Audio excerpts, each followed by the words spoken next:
नाजरीन, किस्त के आगाज में इत्सीज कारातीगन का मुंतजिर होता है कि उसके बाहर आने पर शहजादे को देखकर सब अल्लाह का शुक्र अदा करते हैं और शहजादे को सुल्तान के पास ले जाने के लिए चल पड़ते हैं। अंदर बोरो और कर्राजा आमने सामने आते हैं तो कर्राजा के सिपाही उसे भगाने में कामयाब हो जाते हैं। बोरो कहता है कि अब उन्हें निकलना चाहिए, लेकिन गोग बोरो कहता है कि वो अपने नाम की लाज रखते हुए गुमश्तगीन से इंतकाम लिए बगैर नहीं जाएगा। बहादुर भी कहता है कि वो यारोकी का बदला लेकर जाएगा। बोरो उन्हें सुल्तान के हुक्म की नाफरमानी करने से रोकता है। उधर खेमे में सलाहुद्दीन बोरो की तरफ से कोई खबर ना मिलने पर खलील को मुहाफिज दस्ता तैयार करने को कहते हैं। कैरक में कर्राजा खबर देता है कि वो लोग शहजादे को ले गए हैं।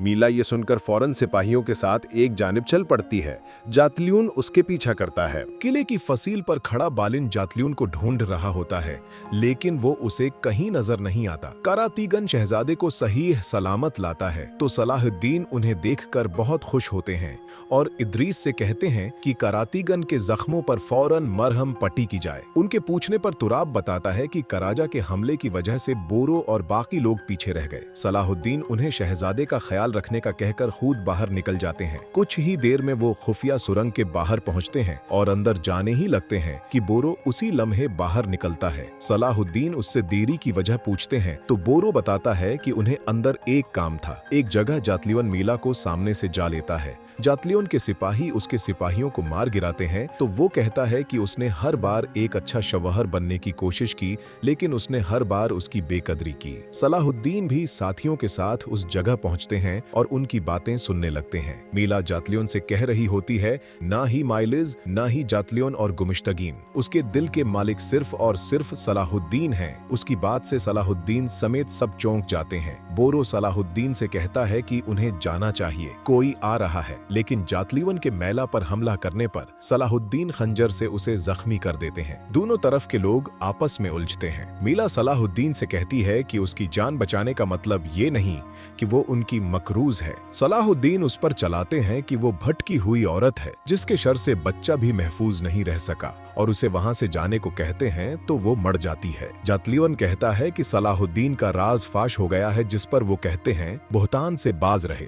सलाहुद्दीन उसके वार को जाये करते हुए उसकी तलवार गिराते हैं तो बालान उसकी तलवार पर पांव रख लेता है और कहता है कि उसने अपना वादा पूरा किया, जिस पर सलाहुद्दीन कहते हैं कि वो ठीक है, लेकिन उन्होंने उस वहशी को उसके हवाले करने का कोई वादा नहीं किया था। अगर वो इस बात की जमानत दे कि दोबारा इसके हाथों कोई मुसलमान तकलीफ नहीं उठाएगा तो ले जाए, लेकिन बालन कहता है कि वो इसकी जमानत नहीं दे सकता, मगर इसे दोबारा उसी जिंदान में लाने की पूरी कोशिश करेगा जहां से ये निकला है। सुल्तान के मान जाने पर बालन उनका शुक्रिया अदा करते हुए जातलियन को वहां से ले जाता है। उसी लम्हे गुमिश्तगीन घोड़े पर सवार वहां पहुंचता है और कहता है कि वो सुल्तान से अपना बदला लेगा। उधर करातीगन नींद से जागता है तो पूछता है इस्माइल कहाँ है। हिजर शहजादा को लेकर उसके पास आती है तो वो मुतमिन हो जाता है और फिर सुल्तान के बारे में पूछने लगता है। इत्सीज बताता है कि सुल्तान बोरो के पीछे गए हैं। करातीगन कहता है तो वो यहाँ क्या कर रहे हैं और उठने ही लगता है कि इत्सीज और अल्बेस उसे संभाल लेते हैं।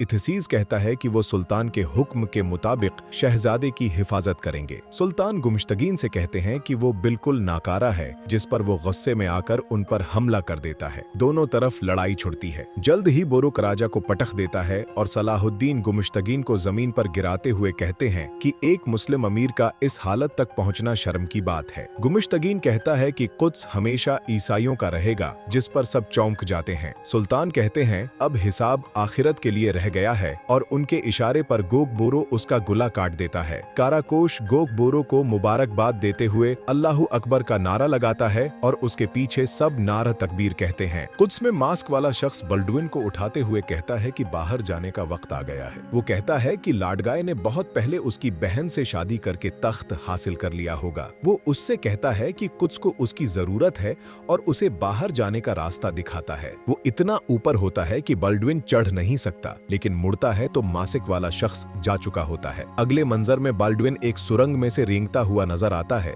जिसमें आवाज गूंज रही होती है कि उसकी बीमारी ही उसका जर्रा है। कुछ में लाडगाय और सबीला की शादी हो रही होती है। लाडगाय उससे कहता है कि थोड़ा मुस्कुराए। उधर मारिया मुंह लटकाए खादमा से कहती है कि ये शादी उनकी बर्बादी है। बाहर बालन जातलियन को कैदी बनाए लेकर जाते हुए कहता है कि वो विलियम्स और उस पर लगाए गए इल्जाम का जल्द एतराफ करेगा, लेकिन सामने लाडगाय और सबीला को शादी के लिबास में देखकर वहीं रुक जाता है। जातलियन उससे कहता है कि कुद्स का नया बादशाह यकीनन अपने खिलाफ कुछ नहीं सुनेगा। लाडगाय के कहने पर सिपाही जातलियन की हथकड़ियां खोल देते हैं और बालन कुछ नहीं कर पाता। वो सबीला के पास से खामोशी से गुजर जाता है। वो भारी दिल से आगे बढ़ रहा होता है कि मारिया उसे रोकती है। एक मंजर में लाडगाय का कमांडर विलियम्स और मार्कस को पकड़कर ले जा रहा होता है कि उनसे कहता है उन्होंने वहां आकर बहुत बड़ी गलती की और एक बीमार बच्चे को तख्त पर बैठाना उससे भी बड़ी बेवकूफी थी। बाल्डविन छुपकर उनकी बातें सुन लेता है। वो एक कमान उठाकर सामने आता है और कमांडर को मौत के घाट उतार देता है। विलियम्स और मार्कस गुदारों को मार गिराते हैं। विलियम्स के पूछने पर बाल्डविन बताता है कि एक निकाब वाले शख्स ने निकलने में उसकी मदद की। उधर खैमे में सलाहुद्दीन कारातीगन का शुक्रिया अदा करते हुए कहते हैं कि शहजादे को अब शाम ले जाने का वक्त है। कारातीगन कहता है कि उसकी आपा की ख्वाहिश के मुताबिक शहजादे को हलब में रहना चाहिए और वो ठीक कहती हैं। इस तरह हलब और मुवस्सल के ज़ेंगी अमीर खुद को महफूज समझेंगे और सुल्तान शाम में मुश्तगीन जैसे लोगों के शर से महफूज रहकर हुकूमत कर पाएंगे। बोरो भी सुल्तान से कहता है कि वो ज़ेंगी नहीं है और अगर मलिक मौदूद के बेटों ने बगावत की तो शहजादे की हिफाजत करना मुश्किल हो जाएगा। बहुत मुश्किल से सलाहुद्दीन कारातीगन को शहजादे को हलब ले जाने की जिम्मेदारी सौंप देते हैं और बाय बुरा को साथ ले जाने का हुक्म देते हैं। कुद्स में मारिया बालन से कहती है कि उसे कुद्स को लाडगाय के हवाले नहीं करना चाहिए, वरना यहाँ रोम का कब्जा हो जाएगा। बालन कहता है कि कुद्स को उसने अपनी चालों से जहन्नम का घड़ा बना दिया है और अब लाडगाय को भी उसी में दफन कर दे। उधर जातलियन लाडगाय से कहता है कि मारिया एक नया इत्तेहाद बनाने की कोशिश में है। लाडगाय कहता है कि उन दोनों का खात्मा कर देना चाहिए और गुस्से से उनकी जानिब बढ़ने लगता है तो सबीला उसके रास्ते में आ जाती है। वहां हिजर खातून सामान बांध रही होती है कि कारातीगन उससे पूछता है वो उदास क्यों है। वो कहती है कि बार बार हिजरत से थक गई है, क्या शाम में उसके लिए कोई जगह नहीं। कारातीगन कहता है कि शहजादे के लिए यही बेहतर है, लेकिन जब वो उसे बुलाएगी तो वो आ जाएगा और शहजादे को प्यार करने लगता है। कुद्स में लाडगाय बालन और मारिया से कहता है कि उन दोनों के पास कुद्स को छोड़ने के लिए 2 दिन का वक्त है और पलट जाता है। किरक में मीला मुंह धोते हुए वो लम्हा याद करती है जब उसने जातलियन के सामने सलाहुद्दीन की मोहब्बत का इकरार किया था। वो कमांडर से कहती है कि उसके कमरे में उसकी इजाजत के बगैर किसी को न आने दे। कुद्स में जातलियन लाडगाय से किरक जाकर मीला से इंतकाम लेने की इजाजत मांगता है, मगर लाडगाय कहता है कि उसके इख्तिदार के शुरू में ही वो कीरक में मीला की मौत के बाद हंगामा नहीं चाहता, लिहाजा ताज पोशी तक उसके साथ रहे। शाम के दीवान में काजी फाजिल सुल्तान से कहते हैं